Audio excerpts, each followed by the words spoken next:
La reforma religiosa. Grandes cambios ocurrieron en el ámbito religioso durante el siglo XVI.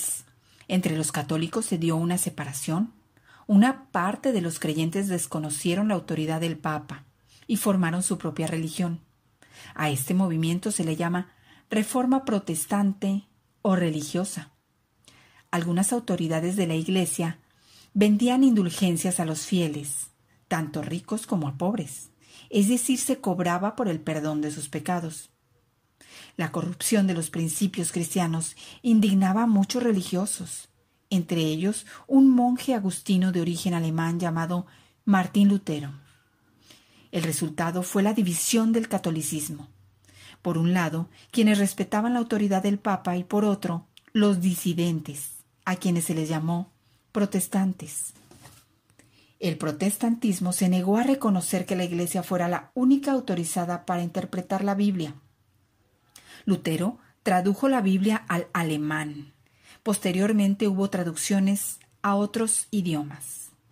La aparición del protestantismo originó fuertes conflictos en Europa y en diversos países estallaron guerras. El odio y la intolerancia se prolongarían durante varios siglos. El uso de la imprenta para la difusión del conocimiento.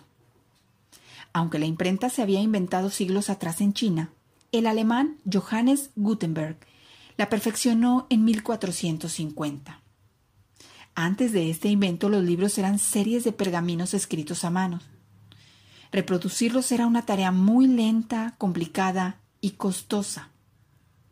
Los libros se concentraban en los recintos religiosos, las abadías y los monasterios, donde los monjes especializados en la escritura los copiaban uno por uno. Posteriormente, los monjes ilustradores los decoraban con dibujos y pinturas en miniatura.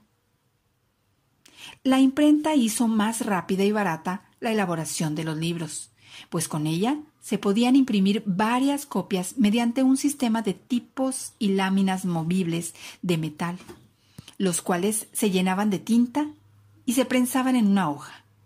El primer libro elaborado por Gutenberg fue la Biblia. La imprenta causó una verdadera revolución. Por primera vez las ideas y los conocimientos se difundieron a miles y luego a millones de personas, por lo que se hizo necesaria la creación de bibliotecas y escuelas para aprender a leer y a escribir. La globalización económica del siglo XVI y la nueva idea del mundo y la vida. A principios del siglo XV, los europeos tenían relaciones comerciales con Asia, que eran India y China principalmente, y el norte de África, pero desconocían la existencia de América y Oceanía.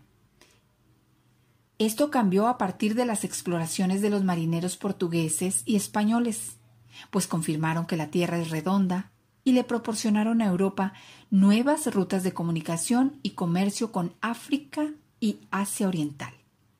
El intercambio de productos entre Europa, América, Asia y África dio mayor dinamismo a la economía y transformó a las culturas del mundo. Se logró además un mayor conocimiento de la geografía, la naturaleza y las características de los pueblos. A este proceso se le denomina globalización económica. La globalización económica es un proceso de incremento de las relaciones económicas y culturales a partir del descubrimiento y exploración de nuevos territorios durante los siglos XV y XVI. La llegada de los europeos representó una tragedia para muchos pueblos y culturas.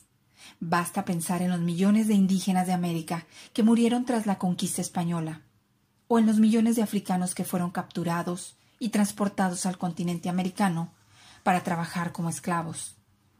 Aunque por un lado el Renacimiento trajo consigo una novedosa visión del mundo que revaloraba al ser humano, por otro, la expansión del dominio europeo dio lugar a ideas racistas y prácticas discriminatorias hacia las poblaciones conquistadas. En ese sentido, la ciencia europea se desarrolló conforme el principio de conocer mejor al mundo para poder dominarlo. Estos contrastes marcaron el inicio de la Edad Moderna.